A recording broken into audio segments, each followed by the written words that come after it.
not lasted past a week, and finally her wastrel of a husband. Each death had thrown her life deeper into chaos, and now she'd lost Andrew, who had been kindness itself when she had so needed a friend. He'd been gone, what? She did a mental count. For at least 3 months. What must Reverend Summerall think of her? He'd written and she'd not made any reply. Worse, she wouldn't have known at all if she'd not come upon this letter by mistake. The back was addressed to her, care of Lord and Lady Latimer. Someone had broken the seal, read the contents and stuffed it into the desk drawer without one word. Her uncle's death had been dismissed, and for what reason? Gemma looked around at the room's new furnishings. The drapes, the carpets, the overly ornate furniture. It had all been paid for with her father's money that, by all that was fair, was hers. However, the law had handed it over to her husband, as had been her father's wishes. Then, when Paul Estep had died, he had left no will. Scoundrels rarely did. The law had further tricked Gemma by granting what was left of her fortune to Reginald Estep, Lord Latimer, her husband's brother. Men had done this to her, she realised. Men had conspired together for reasons of gender alone to rob her of what should have been hers. "Gemma, where is that paper?" Lady Latimer's petulant voice commanded from the adjoining sitting room. "We wish to be on with our game, not sitting here waiting on you."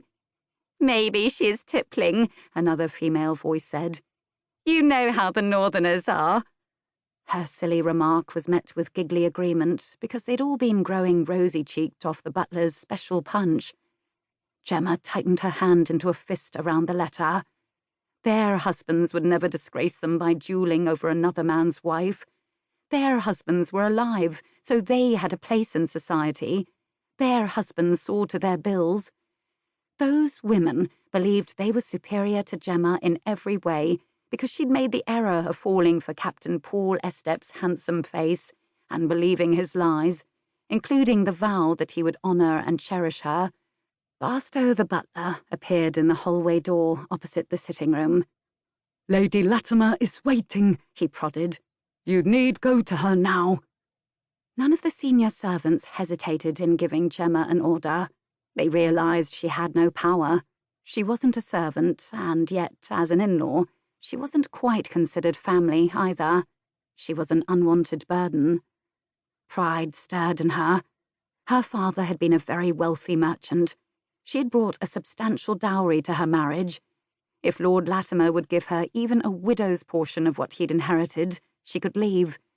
"Where is Lord Latimer?" Gemma asked, surprised by how calm her voice was, because inside she churned with anger. "I wish to speak to him." "His lordship is busy." Busy? Reading more of her mail?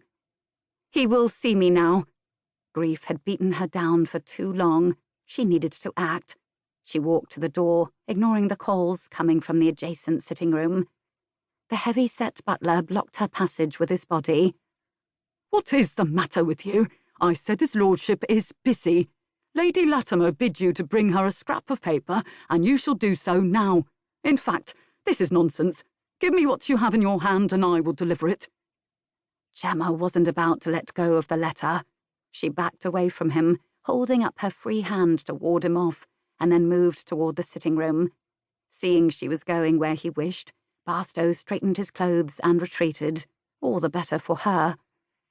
"There you are, Gemma," Lady Latimer said peevishly, her mouth full of sweetbread. "I thought you would never return. No, wait, where are you going?" Gemma ignored the question as she quickened her pace, rushing straight past the tables of card players and moving toward the hallway door.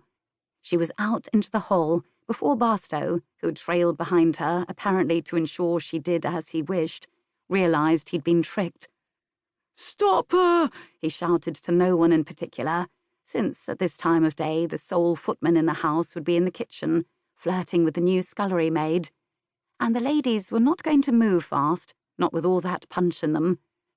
Behind Gemma, Lady Latimer and her friends were confused. "Barstow, where is she going?" "Heavens, she looks as if she's being chased by a bear," a guest boozily observed, while another...